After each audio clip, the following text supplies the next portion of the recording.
ভাইজান, ভাইজান, ভাইজান,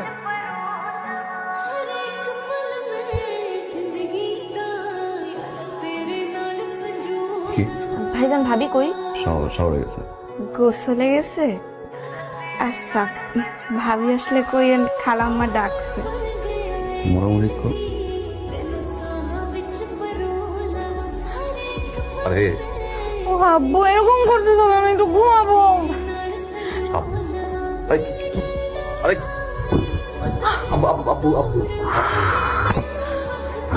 এভাবে কেউ ডাকে? সকালে কেন যাব, কি করব? খারাপ কি যাচ্ছি, টি শার্ট পরবো। আসলে শাড়ি শাড়ি পরবো কেন রে ভাই? প্লিজ। কিসের পাল্লায় যে আমি পরছি।